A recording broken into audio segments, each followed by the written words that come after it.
Live from Live. some lounges / bedrooms. Montreal, Toronto. Yeah. Can you tell me that story before we start today? I think that's a good way to start. What happened to that butterfly tutorial? Yes, that was, it was after going to TurboFest, and I remembered, I think it was Tony Duncan talking about how he wanted to teach things in the most difficult way possible, and it sparked something in my brain. So getting back to Edinburgh, MCP and myself decided we were going to spend a long time doing something entirely worthless. So we made a series of like how-to first level videos that are complete inane nonsense. That's very look around you inspired, and it's very like, so that's where we had the like learning the butterfly. You start with the head rolls. Yes. Because everyone's already used to that, and you find your center point, and then flies. And then the header flies, and then you learn the hander fly. So that is the hander fly because it's the head rolls on the hands, the butterfly on the hands. So hander flies kind of became a thing. I loved because we tried to do it completely straight faced. Like there were jokes in it, was completely straight faced. But I love how angry people got on the YouTube comments when I said that contact juggling was invented by David Bowie in the movie Muppets Treasure Island, and people were so annoyed. It's a labyrinth. Hey. Hello. We can see you and we can hear you. Hello. How's it going? Yeah, really good. It's been a while. Been a long while, hasn't it? We got a +1 here too. Oh, nice. Well, I gotta make handles primarily, but I'll be in the background listening. Good stuff. Yeah, chip in because you've got stuff to say. No doubt you got stuff to say. Hey, good to see you guys. Yeah, good to see you too. How you guys been? I mean, surviving. Back to the house. Where are you going? You keep going away. There we go. Nice, cool. Nice. Yeah, you guys keeping busy over there? Oh yeah. Oh my God, yeah. I'd lose my mind if I didn't stay busy. Yeah. That's why we're doing this. Right. Yeah, exactly. And then I was like, oh God, I'm too busy. I have a toddler. We have to scale back. So that's the first thing, actually. We're going to try and do the lives just once a week. Yeah. More practical for us. So hopefully on Saturdays, if this is a good time for you guys or other people, maybe Sundays if it's better for people then as well, but just to talk about contact juggling and get more and more information out there to the world. Yeah, totally. It's funny that you mentioned a weekly thing. Brian and I, along with some friends of ours, with a DM in Seattle, now have Friday evenings for a D&D campaign. Oh, great. Yeah. And those are gonna be Friday, so we'll do that Friday, then we'll pass out, and then Saturday maybe, contact juggling. Yeah. We'll just create a schedule over that fills the whole week of all the different virtual hangouts. Oh, so good. People are being more social now than they were before. So yeah. Wally world. Oh, but no, super glad. It's like, I mean, we're not going to see any conventions for a while, so good geeky chat about stuff. It's good to have that in one place. Mr. Ong's Master Ong's convention just after this at 5:00, I believe. Yeah. So they're doing like a virtual convention. So it's 5:00 Eastern time because so that's cool. There's going to be like DJs and people doing stuff, so that's going to be worth checking out. And you want to get in early because Zoom only supports up to 100 people. Yeah, there's ways of like expanding it, I think, but it's probably a bit like gated behind money or something like that. But yeah. So that's so cool. So we're probably gonna talk some nonsense about butterflies for a little bit. Contact juggling, butterflies. Yeah, we're thinking about the history first, starting off with a little bit of history. Yeah. So the idea is, we're doing this live, but then we're going to have it videoed, and we'll put it up as a video as well, and maybe like edit it. No, maybe not edit it. Just put it out there because I think it's good. People don't really don't like broadcast their chat about contact. They do it in conventions at 3 a.m, but they don't put it out there. Hey, more people. Oh, Bex is with us. Yeah. I just found out about this, Hey. but I'm still in my towel. I have my videos off. Do you guys want to see? Well, we are recording this, so we put it on the internet. So Yes. It's okay, like I said, it can be edited. we can edit that But part out for you. We are currently live. It's actually pretty funny. I'm gonna get dressed. I'll come back. Good stuff.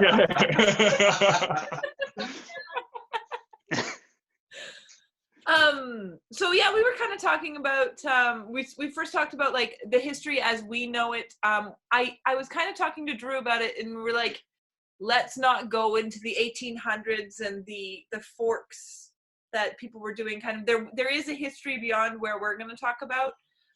Yeah. But we don't even have that organized enough yet to really understand what that means. So there's cool stuff out there. There's that. There's a really nice video of a Chinlone player. I think it's pronounced Chinlone. I'm actually not sure about that. But like I think that it's unsure whether it's Malaysian or Burmese, that video, but doing like all this crazy footwork and kicking up to the back of the hand, like the kind of wrist stall and on the back of the hand and stuff, and balancing the wicker ball there. It's really nice, and the actual like 1890s video of that stuff. It's really cool to watch. But yeah, that's all background kind of material. Okay. Do you have two? Yeah, as many as you want. Hey, John. What are these flashes that we're getting? We've got, I think you're muted. You need to unmute. It's a Canadian flag because we're really fucking patriotic. Yeah. You know, it's like for something. But John's American. He's Canadian by now. Oh yeah. We've adopted him. Can I be Canadian too? That would be nice.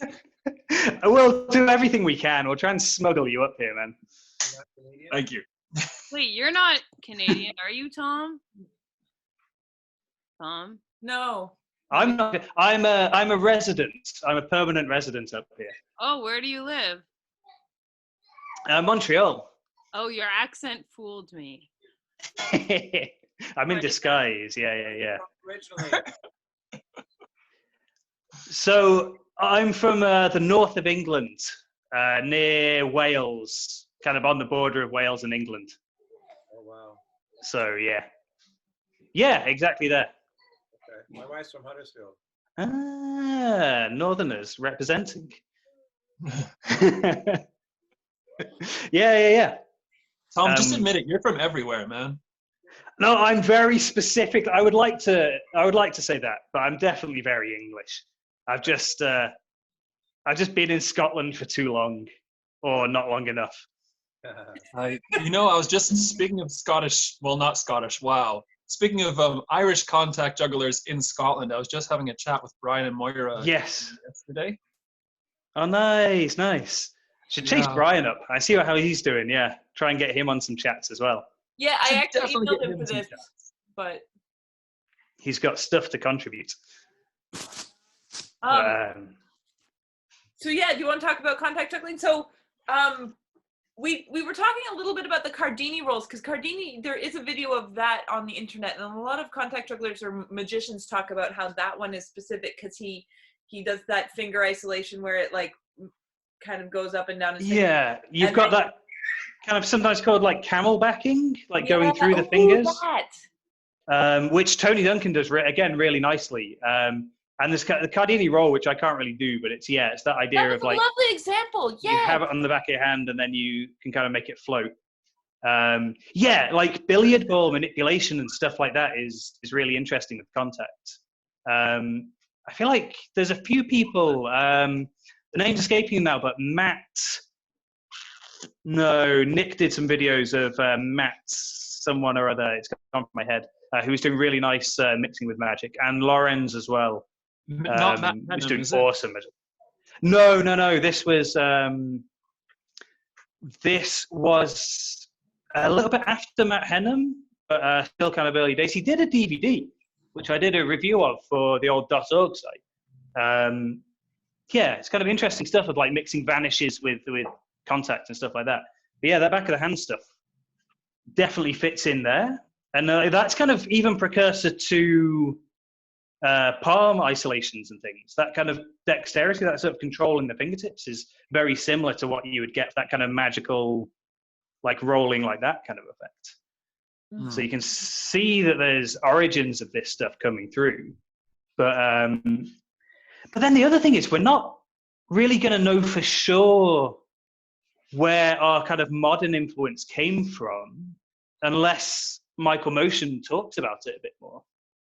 Because that is where we kind of get our current understanding of like butterfly and this kind of stuff from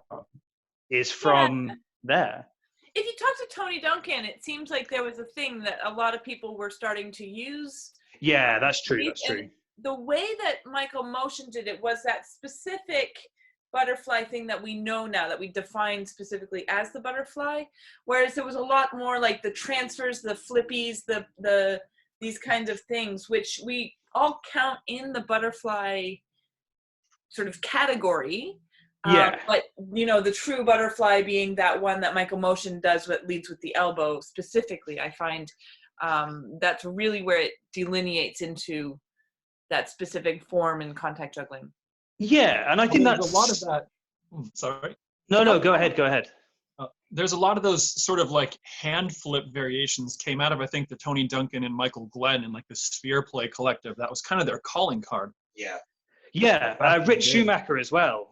Because Rich Schumacher, like, he's been like working this stuff for so long, and even credited in that original James Ernst book as well, of like contributing material to that. So I kind of associate a lot of that stuff from out of there. It's like there's that kind of side of things going on. But yeah, kind of separate to, or in a similar category, but very different to the butterfly that we kind of see now. Which, yeah, is like, because I think that's the reason why we wanted to do this as a specific chat, is the butterfly is really important for contact. And we were discussing this, it's like, it is the de facto move almost. It's like, whether you like that or not, it's what beginners want to learn. It's what, if you ask someone, you'll see like a juggler, you'll be at a convention and be like, oh yeah, I do a bit of contact. I can do a bit of this. Like, yeah, even without the ball. Contact juggling, they're like, oh yeah, this is what contact juggling is. Right? Like that's what they're gonna do. And it's like, yeah, okay. Even if we shifted the definition to include all the isolation and graphic stuff, it really comes down to that butterfly being really definitive. Yeah, 100%. It's and a big part of that, at least for the slightly older generation of contact jugglers, is, I guess, for a big proportion of those, their first exposure to it was the labyrinth. So it's the Michael Motion, David Bowie reach around. It's doing that. It's doing that butterfly as he reaches around the body and comes, and yeah, he comes in front. Try again, Tom. Try again. So they press themselves against each other and reaches around. Well, I told you the semen webs. This is what we're covering now. Oh my god. Yeah, but no, I think for a lot of people, that's where they saw it. That's this definitive moment. Is this this incredibly alien thing? I believe it's Terry Jones was the director of that. He was shown this video of Michael Motion, and it was like, this is the closest thing to physical, practical magic that he'd ever seen. And all of those Jim Henson things were all about, we need to do this for real. We're not going to cheat this. We're not going to do it in the camera. We're going to do everything as you're watching it. You see the breakdowns of those sets, and there's like 50 people all gathered around, two puppets all controlling tiny little things. And in that ethos, motions like crystal ball work just fitted in perfectly, because it's so magical, it's so strange. And I think that had a huge impact on people's view of what this new thing was. Yeah, and I really like that. And something that we've, me and Thom were talking about in advance as well, was how it looks so magical, and it imparts that the butterfly itself is an illusion. And as people who are contact jugglers, we've kind of forgotten that it itself is an illusion, because it is so technically difficult that we know exactly what's happening, but to an outside viewer, and I think it's also what makes it so sort of tricky to learn, is that people think it's supposed to work in the way that they see it as it is, but because it's an illusion, they end up sort of missing some pieces of it. Yeah, I had to comment on one of the YouTube videos being like, thanks for the under perspective, it actually shows me what you're doing with your hands. Yeah. Which is something that like is that sort of magical realm of the butterfly, even if it's not our illusions based sort of category, it's still in that world. Yeah, like apropos of that, there was a video that Greg posted just a few days ago that was like just working on butterflies and doing really nice like floaty illusion variations with them. And it's so true that as you're learning, you learn a very mechanical like sequence of steps, and you know that you're throwing and you're catching and you're moving in between, and then you're eventually adding another step. But to actually like sell that illusion is this whole other step again. What's really interesting too, that it came from a place of almost more of just a transition, you know, like either a literal like transition between butterflies, or a move from, you know, maybe working on this plane to working on the inside, or however. Like it's such a pivotal move, but it almost loses itself. It almost becomes not a move unless you're putting in that extra, you know, illusion of doing a proper butterfly. I so agree with that. I think that's kind of one of the big crimes that has happened to it as well, is losing that context for it. And I talk about kind of, if I'm teaching and things, giving moves room to breathe and knowing when to put weight behind a move.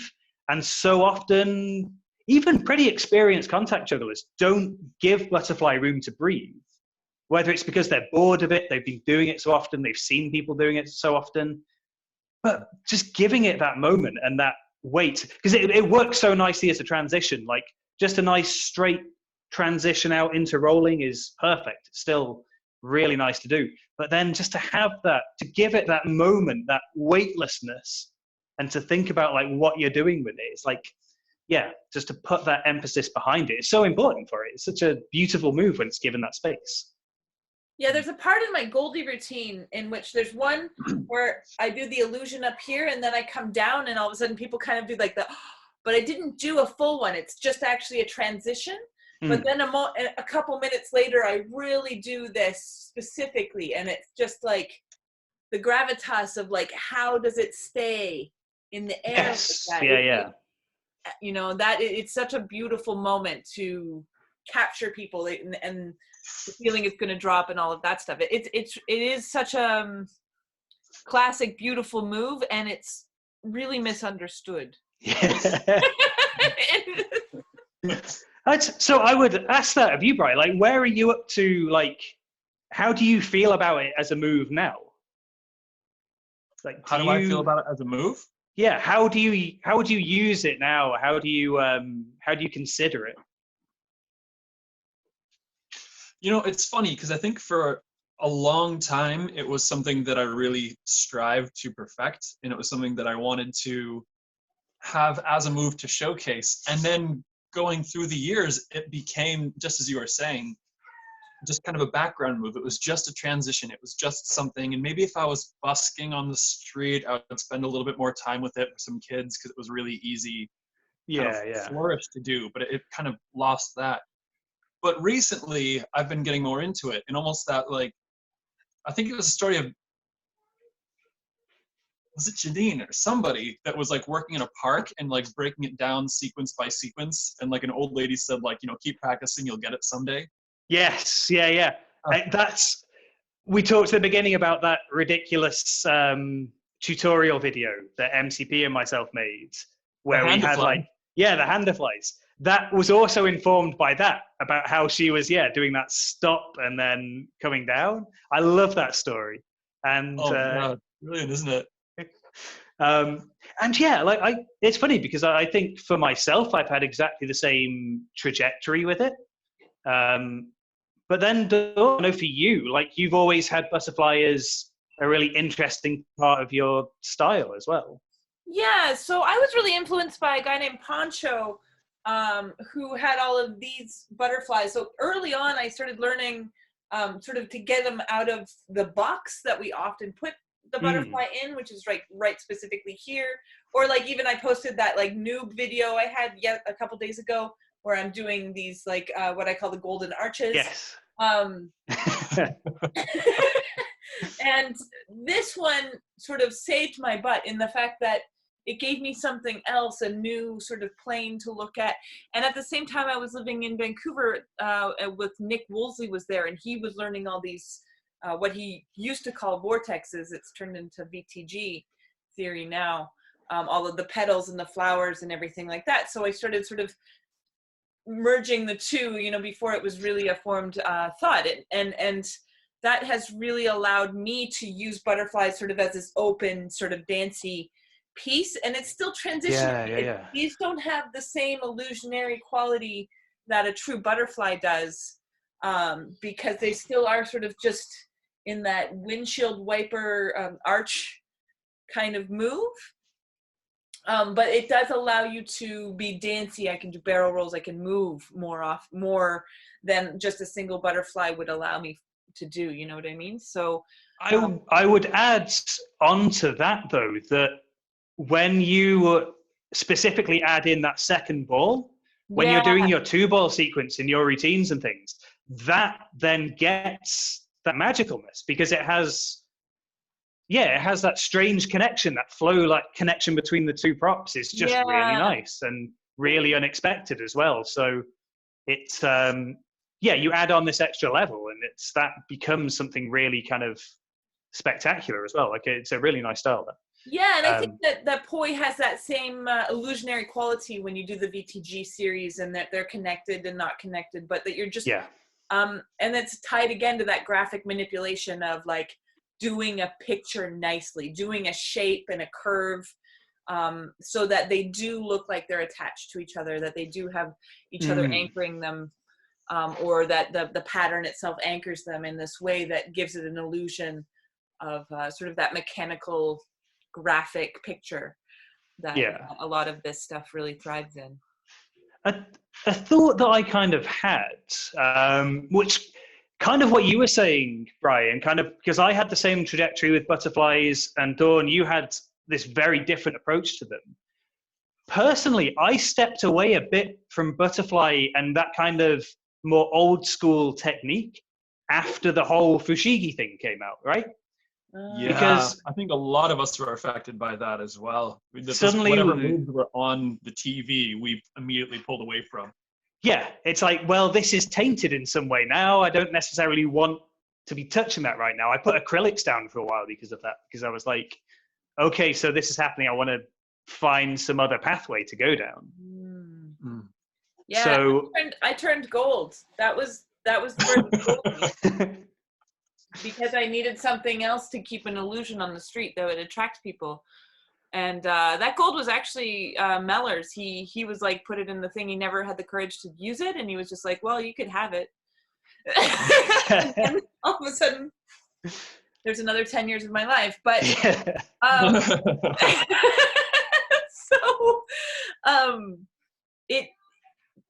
it compounded the illusion. And I'll be honest, I increased my wages because of that switch by 100%.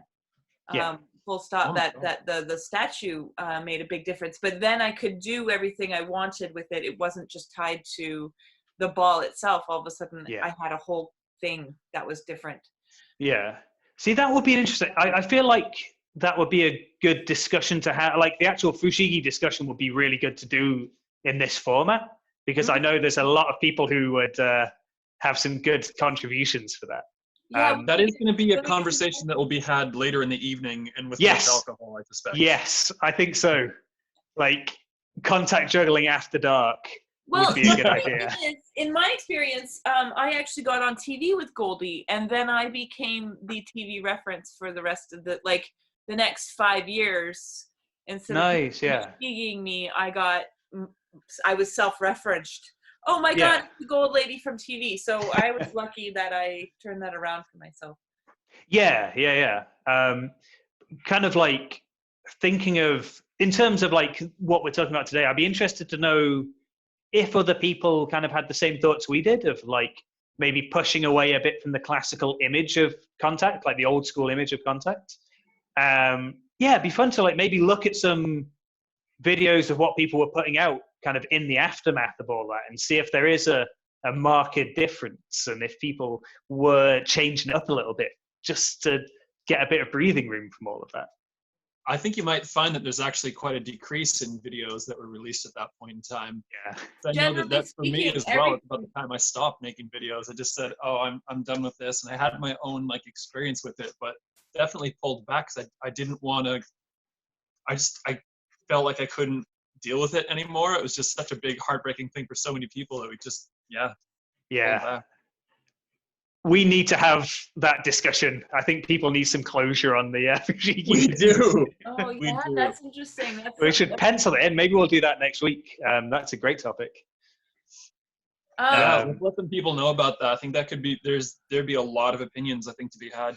Yes. Well, Yes. it wasn't just the Fushigi thing and just that, but like the forums all died, and that was across the board. Everybody had that spam problem that we were having.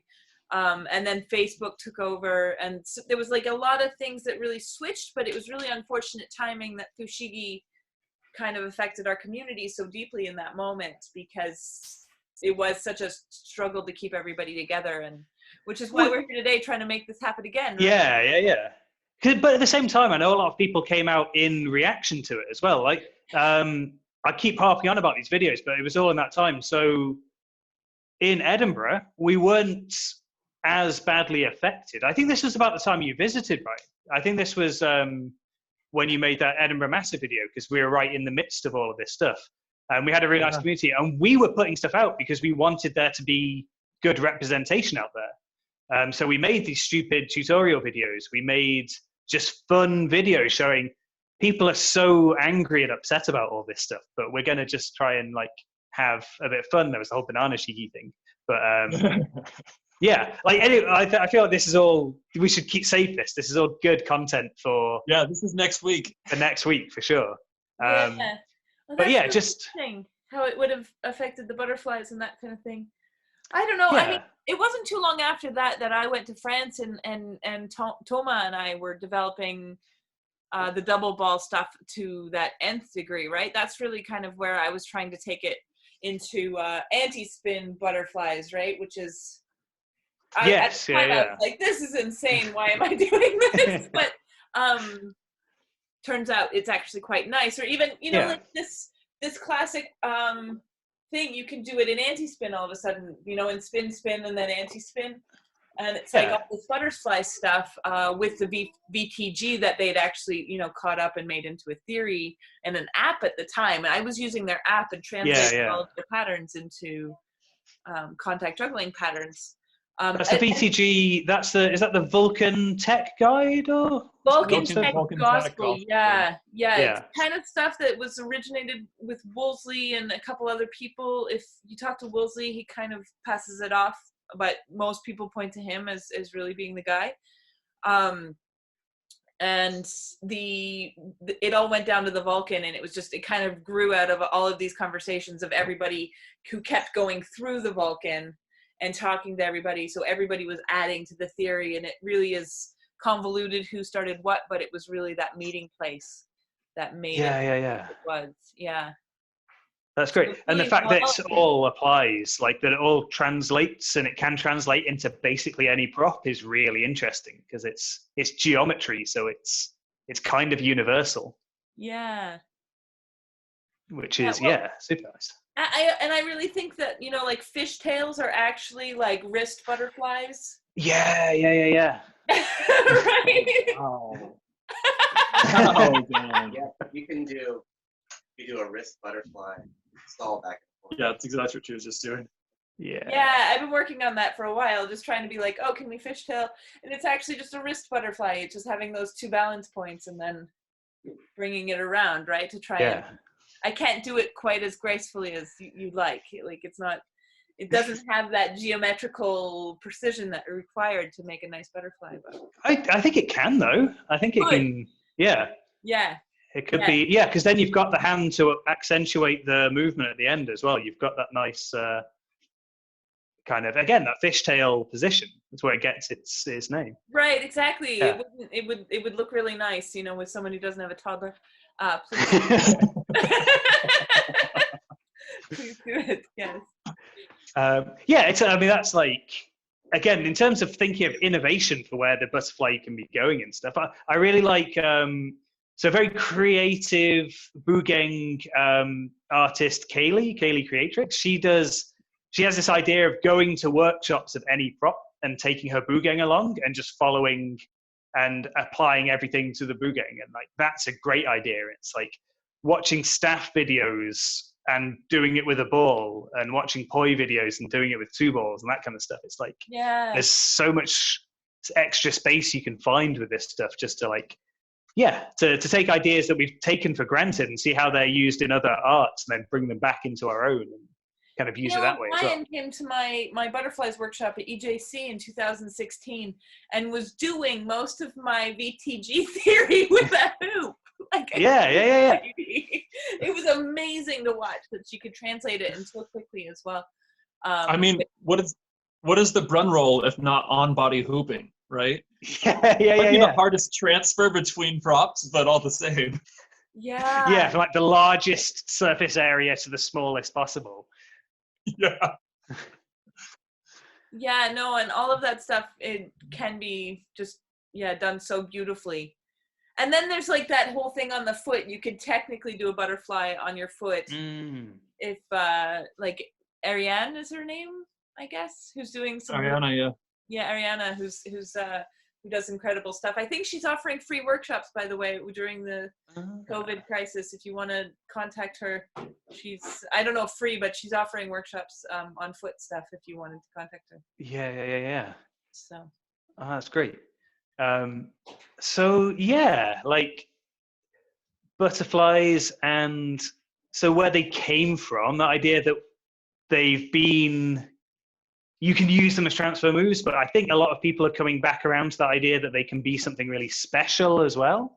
Something that we talked about while you were still over in Montreal, Dawn, was like that realization that there's a forwards and a backwards version of it, and how that's very confusing when you're teaching. Is that, because I started trying to teach somebody, and I'm like, okay, this one, when you're going in like this, it's the reverse butterfly. And there's like that MC Hammer feeling to it.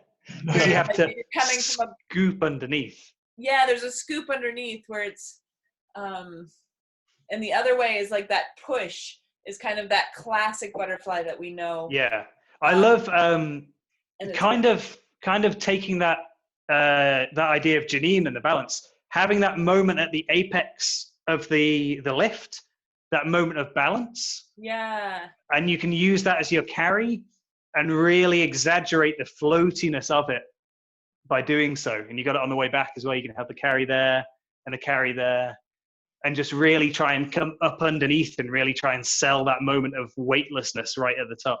That's really interesting. Because I like to think about the form of these things and like what's the ideal kind of version of it. Like chest rolls being the biggest path possible, the slowest path possible. I'm trying to think of that with butterfly. And in my head, my ideal version is straight hand cradle. So it's just a straight kind of line here. And coming over the middle finger and having that kind of moment of weightlessness on just the middle finger. And then coming down. And with that in mind, that would be the widest, like the largest possible path, the most floaty and the nicest kind of precision at the end. You're really saying like over this top part rather than like over... Yeah, rather than letting it fall through. Yeah. Having it actually taking the longest path. Yeah. So then it would be the slowest it can be, or be the biggest it can be. And I know and you also have that... decking You that have the underneath idea and of being like, extension as well. Oh, sorry. Go on, Brian. Sorry. That's good. There's that whole idea of extension as well, is from taking it from here to maybe starting with your arm back here, doing a full extended arm over the top, which is beautiful. I love. That's where I tend to go these days. I'll love and try to do a dipod stall at my very like most pinnacle, highest point. Yeah, For that reason. I really associate like styles like Kelvin Calvis's kind of style. He has lots of these very big like movements with the butterfly and then coming around using it to turn and things like that. And these like really extended. You see, like when he does bridge, he doesn't come to here. He comes to here with his bridge, and everything's like boom at the biggest possible shape that he can make. He's really into his like kind of. He talks about. He teaches it's almost like the Vitruvian Man, kind of like you've got these positions that you can hit, and you're moving between them and stuff. So yeah, you can take these butterflies and like really stretch them out. Having that moment of like weightlessness there, having that little moment of balance really helps you play with this stuff, because you can, it's like adding an extra point of control into it. It's like, we all learned it with that throw and catch method, but when you actually start turning it into a roll and you're learning like a balance, not even on the fingertips here, but kind of there, like that sort of balance gives you another position again. So you can really like super slow-mo. Wow. So I'm not going to be able to do sitting down, but super slow-mo over the top and coming down the other side. And yeah, like that's really nice to play with, of just like how complete slow motion can you get that as it comes over. It's like, yeah, it's extension in a different way. yeah. If anybody can do that in slow motion, it's going to be you, Thom. I don't know. I need to warm up my slow motion again. It's been a long time. Used to do like the Bishop Aragon Boulanger style, just being still for 20 minutes at the start of every practice session.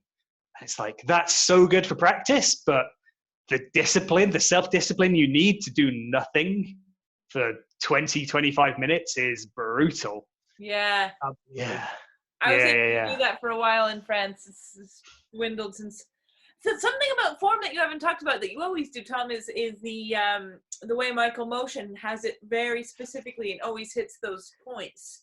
Yeah, I mean, that's a thing to take away. Like, it's something that I didn't do for years as well, but actually going back and watching Light and watching it really closely to see what's going on, like what's the same and what's changed since. He's still in Light doing the best examples of butterflies that I think I've seen. And I'm happy to be like, if someone's got like really good examples now of people doing it, I'd really want to see them.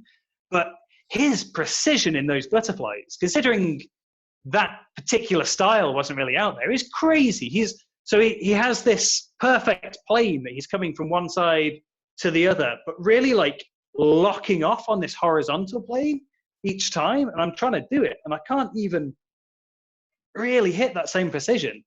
And you watch that clip, like it's up on YouTube. I think it's like, I've got it ingrained. I'm pretty sure it's like 1 minute 40 into this clip because I've just watched it on a loop. And yeah, like with both hands as well, both hands hitting these points so precisely. It's probably why in that book, you know how we were like, oh look, in the book they're doing it wrong, but it's probably actually just because he also like James Ernest, that is, watched this and wrote it down specifically that way. Again, he doesn't talk about contact at all nowadays, which is a shame. I read an interview with him like last year, and he just kind of flat out was like, yeah, that was a book that I wrote and I don't really talk about it now. And talks about the other stuff that he does, like the board games and things that he makes. But I bet he just went frame by frame through that video, like that VHS video, just really nailing down what's going on in there. Yeah. It's really interesting because, yeah, it's such a good example. Like watching Light and just seeing how locked off. And there's stuff which has aged a bit, like the palm circles are very kind of locked off and closed fingers, and it stays in the middle of a hand and it's quite small. I feel like they've kind of developed out. People have taken things. The rolling's gotten bigger. It's gotten kind of more precise and exciting. But those butterflies are still, that is the example. That's such a nice example of it. Which, I mean, his ball were like 3 inches as well, right? Like he was using 3 inches and glass, so they're super heavy. And yeah, exactly. So yeah, do you have any ideas about where to go forward with butterflies? Bree, do you have any ideas about where we're going in contact juggling, where we want to go, what's happening? I mean, I can go first, but I'm even kind of out of the loop. I don't know how qualified I am to talk about this because I don't know. Because everything changed so quickly. And like I'd be really intrigued to see what the state of affairs for complete beginner is now. So what does it look like when you want to learn in 2020? Excuse me. What does it look like when you're coming into all of this information that's just out there? For us, we all got it drip fed to, like bit by bit over years. So what's the kind of state of affairs now? Like, it's much more Instagram and TikTok kind of short videos. And yes, and as a result, because this stuff's all filmed on phones and things, everything's becoming very narrow. And a lot of it's very like in this kind of space in front of the phone. That's what you're playing with. That's what you're working with, because that's kind of the medium now. Yeah. But that's just my view of it, because then when you go to conventions, there are people who are learning, and they're learning kind of quite a classical way of going. And yeah, so I mean, I would say actually one really interesting thing, just kind of another kind of side route that we didn't talk about as much, is how a good proportion of toss jugglers jumped onto butterfly as well and did really interesting stuff with it. And there's kind of too many to name, but Liam Wilson, who was in Edinburgh and is now no, he's not in Berlin. I'm actually not sure where he is now. That's bad. I've forgotten. But he's got videos up. He was in Milan, but I mean the whole world. Yes, yeah, exactly. Yeah. But yeah, like seeing what he does with 3 balls and contact and throwing and his butterfly work is just beautiful to watch. And it's this really different take on it. Exchange, that 2 ball over another exchange with the butterfly. It's such a great piece. Yeah. Yeah, so that's an example of where it's going. But I still see beginners doing that very classic, windshield wiper, stop, start. That is still the beginner video. Yeah. It's these transfers. Although weirdly now there is a little bit of isolation stuff as well, which is, it's funny that kind of sneaks in there. A bit of shaky claw isolation stuff. I think the education realm, it really depends on where the teacher learned from. And honestly, I can say as of a week or 2 weeks ago, I was still using, because a friend of mine just recently got into contact, and I was sending her your old videos, the silent videos you did from maybe 2008 or 9 or 10. Yeah, maybe even before. I mean, it's a perfect example, though, for me anyway, and I'm a very visual learner, but without words, you just break them down in these short, succinct videos, and they make perfect sense. And I think it really, I think that's one of those things that can kind of, it transfers well through time. Right, okay. I'm scared to go back and look at those, because I know my form's going to be terrible, and there'd be things that's why am I doing it that way? But, yeah, I mean, you should give it a look. I don't think it's as bad as you think. It's still I think they're still completely valid, or I wouldn't be using them as learning resources for other people. Well, it's funny. That's the thing, because so I did most of my learning from the old GIFs or GIFs, whatever you want to call them, on the old .org site that were birthday gifts. Yeah, birthday gifts.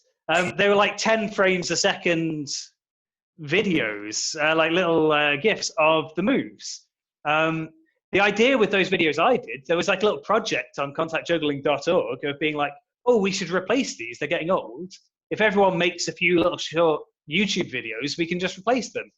I made a bunch and nobody else did. And so now there's just like half of a curriculum of YouTube videos that I made without any preparation. They're Yeah. perfect though. They're perfect, really. That's where I send The people. original smiley face ball. Yeah. That original smiley face ball from the Enigma, my good friend that's been seen by lots of people, Keith stabbed it to death to turn it into poi. So yeah, it had a very unfortunate end as a pair of poi that didn't get used very much. Oh well. Aw, sad pre-buddy ball. But yeah, I mean that's good. I mean, I'm glad that those resources are still out there. But it seems funny that that's still a place to go to learn. Like, Yeah, that's no. the standard. Like, I mean, that's what we're trying to do here with these discussions with our videos as much as possible, right? Is to create new material for people to learn from. And what I find interesting is like we kind of all are like, let's not learn the butterfly, like the way that Thom and I have been going about it, at least. Let's, start with easier things. But everybody sort of wants to go to the butterfly anyway, and like it is such a fundamental thing. So, how do you get people encouraged and teaching them so that they can learn it with this nice form and, also sort of not be like, this is the only thing to learn. Yeah. Because it's definitely a thing that we've harped on about. I wonder how many people were scared off contact because they couldn't learn the first move, because the first move is butterfly. Yeah, I do wonder about that. Like, were people scared by this sudden learning spike, the sudden wall that appeared before them? I assure you, only the unworthy ones. We are a stubborn bunch, I will say. But yeah. I think that, and the thing that the beginners are asking me for the most is kind of this path of like, what is the 10 moves that I should learn so that I can have this path? And it's like, all of us are so resistant to being like, but you should just be free in the world of contact juggling. But they're just like, they're lost in this inability to like be like, but what is the step to start? Yeah. It seems so easy to me now to go, well, just learn how to balance a ball on yourself and then just learn how rolling works. But that is like, it is easy to do. And if I'm there in person, I can show it and I can explain like, oh, these are just the fundamental concepts. You can kind of take it and do what you want. Right. But if you're self-learning, that level, like that's a big thing to do. You want a nice list of, I want to go down and I want to learn these things in this order. And then at the end, I will know contact. And well, here's an idea for you. Here's a little thought puzzle. I don't know if either of you, I think Don, you've met him. There's a circus clown. He's amazing by the name of Thom. Currently, I think he's in Texas. You coming over here, buddy? Yeah, I have a couple of things to say. And I have a few minutes, Get so- close. Uh-oh. He's got some opinions. Got some words.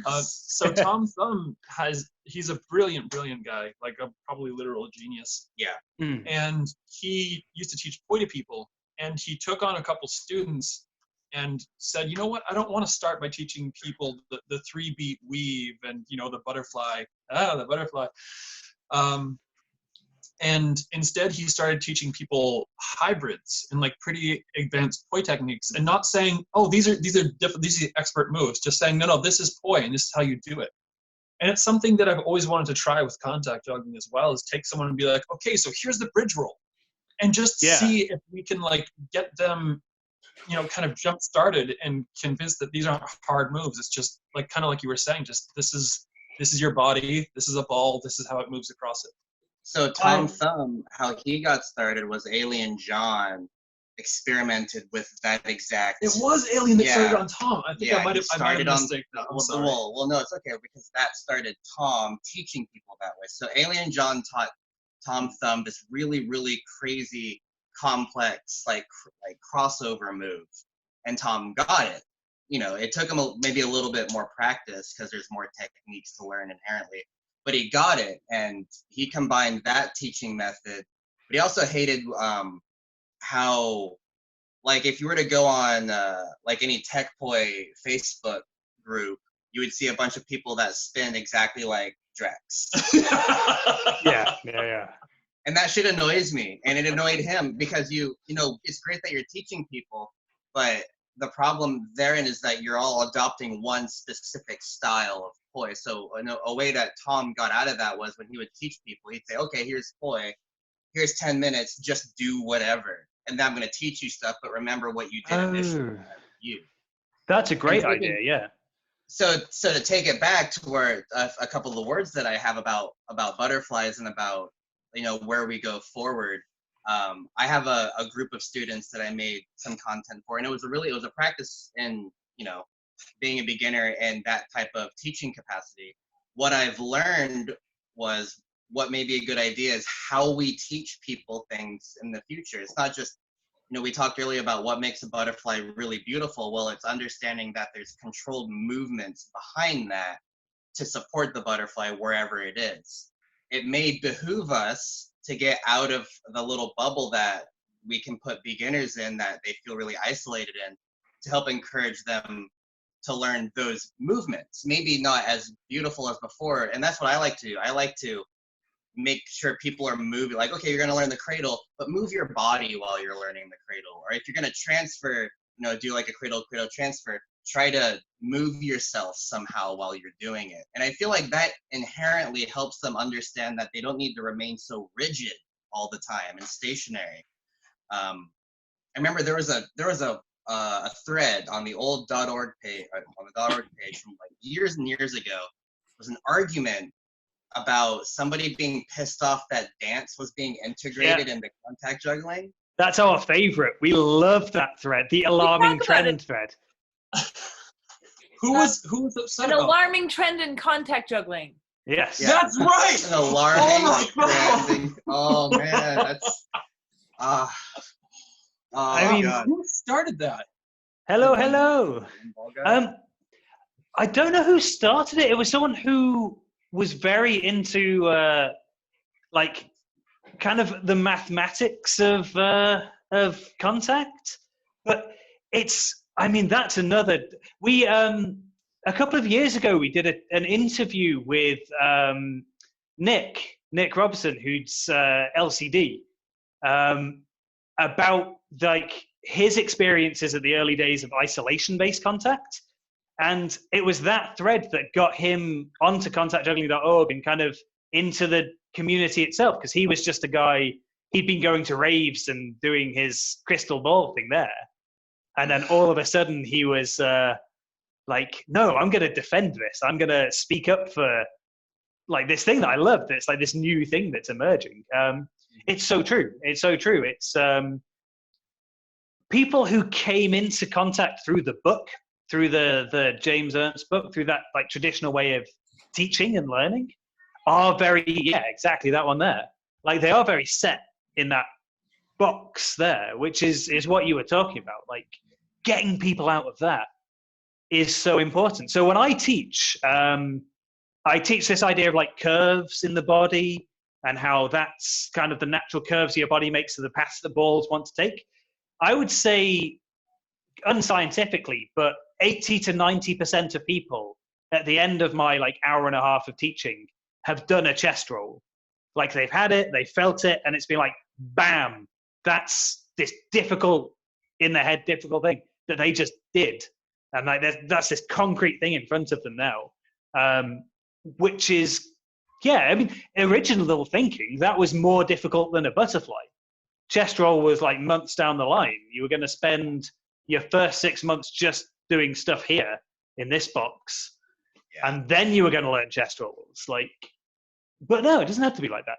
You're totally right. You give people the freedom. I love that idea of just setting people going and be like, do what you want for 5-10 minutes, and then let's come back and put some theory behind it, put some context. Have you ever to done it. that though? Most people just stand there frozen, like. Because I do that in my workshops, and I'm like, okay, let's move, and they're kind of like, you know, and it's like, no, but be free, and like being free is a trained thing. Like I trained for months like that as a clown to be free, and I still suck at it. Yeah. Like it's hard. Letting yourself go, a piece of advice, like this is a piece of advice that I always come back to, and it's one of the best pieces of just kind of contact advice that I got was from Ed Adams, who incredible dancer, incredible mix of dance and isolation contact. And I'd been going like pretty hard into isolation stuff, and we've been back and forth and talking about it. I went down to Bristol to see him, and he was kind of watching myself. He's like, yeah, like technically there's stuff there, but you're thinking like a juggler. And you're thinking this move has to go after this move, has to go after this move, and you're sequencing. And you just need to break that. And you need to think like a dancer and think about shapes and think about moving it around. And that was a huge thing. And you can see that when people are, especially doing a fusion of like two different styles, whether it's dance and contact or whatever, you see this kind of, this break between those two sides. And that was the biggest thing for me. It was like, okay, I need to stop thinking like a juggler, and I just need to switch that part of my brain off and just make lots of mistakes for a little bit and drop a little bit and just find that movement again. Like that was huge for me. But it took a long time to get comfortable with. Jugglers overcomplicate things. Like that is like quite literally our nature is to make really simple things very complicated. That is kind of what we do. And that actually requires us to think a lot. And I do think you're right that just like going back to being simple and in our bodies, and it just keeps returning to that theme every time of like, how do we learn? And it's like, you have to be in our bodies. And I think a lot of us start with the like, wow, I've got this ball. I'm going to only pay attention to the ball and forget to like put it in our bodies and our feet on the ground and all of that. So, yeah. Yeah. It's funny. And like, it's interesting that you kind of bringing this up, Greg, because I always associate your kind of style, like your style has these really beautiful kind of butterfly and hand transfer variations, but they're still yours. Like I really feel like it's your kind of thing. And wait a second, Dream Upright has raised his hand. Let's see what this. Yay, welcome. Hey family. Hey, Hi beautiful people, thanks for having me in this gorgeous room. Oh no, I respect and admire you. You are very much welcome, and we are very happy to hear what you have to say. Shirt, I need that shirt. Right. It's got a lot of holes in it. It's pretty oh yeah, it does. smashed up. It's very quarantined. Yeah, one thing I was going to mention, since we're talking about this in like routines and stuff, which I'm working on myself too, is, motivation is a big word that comes up in my mind, as far as like having, because I've been working on magic and stuff too, so it's also kind of like similar in the sense of like every move should be motivated, right? Like nothing should be just for like without a reason, right? So it's like even in a transfer of a move or something, you could be doing something, but why, like, why would you be going to this action? Like, just kind of like having that discussion with you guys is something I think would be cool to talk about. Yeah. Motivation. That is like causality. Motivation to train. You're talking about motivation to do a specific action. Yeah. Correct. I love no. this. So this is a motivation. conversation. This is a conversation I've been having as well. I mean, it's funny that we all have different kind of ways of approach this, because I've been thinking of it as context, because I like there to be context to everything. Again, and it's interesting if you look at poppers, people who are really into that kind of popping as a dance form is very internal, and they have really interesting ways of describing. I mean, they all have different approaches to it, and it's how do they explain what comes next? How do they explain, okay, why did I do this? Because I was freestyling and I was in this moment. I don't have a language to explain this, but inside I understand it. That will be a huge topic for conversation, because I have my approach to it. And then when I try and explain that approach, it can seem very abstract, but to me, it makes a lot of sense. It sounds to me a lot like the circus school dynamics, and the idea that when you go to circus school, you kind of give up your traditional practices and start rolling around on the floor, for example. Totally.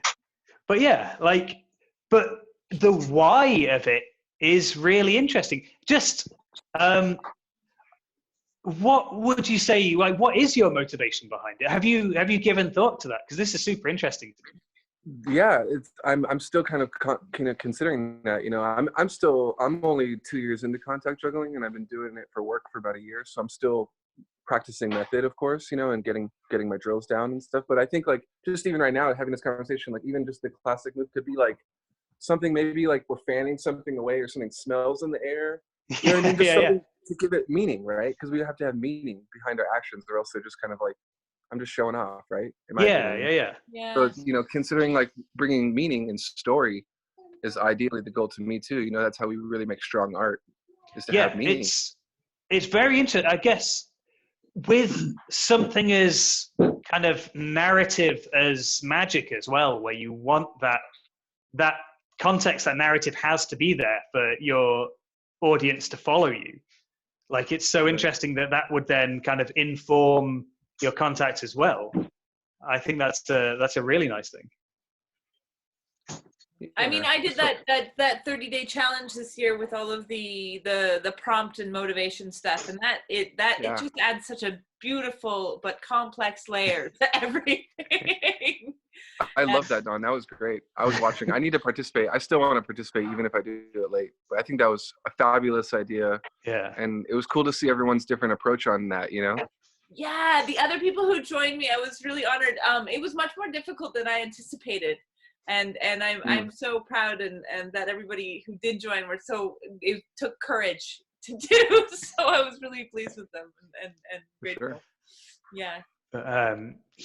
Yeah. Like, I think there's so much to be said about that as well, because that's what informs our own personal kind of styles as well. That's where, whether we think about it or not, as we develop, that's where it comes from. And putting words to that can be difficult, but it is kind of good to do as well. It's a good topic to talk about. Yeah. And I wrote it in our list so that it'll be there for next time. We're gonna. Yeah. I do wrap up here myself, though. Is there anything else that we have to talk about butterflies today, just before, because family? Yeah, no, I appreciate that. Toddlers. There's a small toddlers asking about Thom.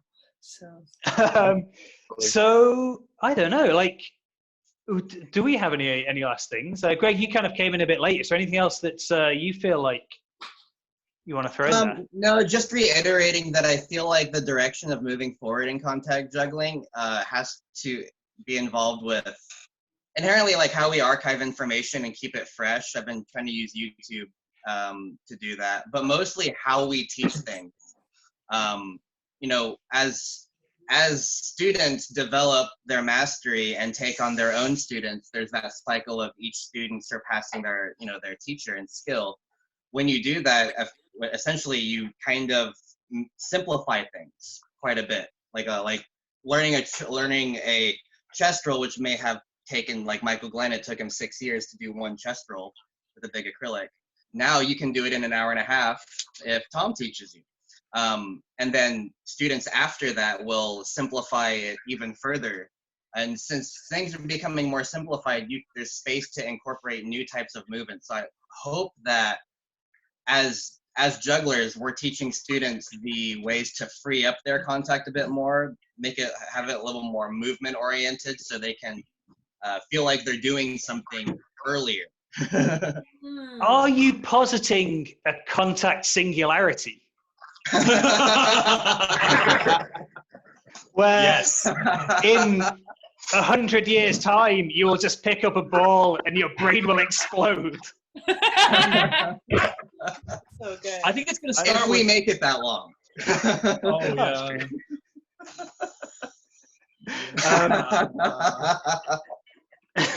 But yeah, Oh, I totally see that. I think that's why it's so exciting and why we're very keen on trying to keep people together online now, because Facebook and Instagram are kind of making little niches, little corners of things. We want this information to keep passing back and forth and kind of threading through.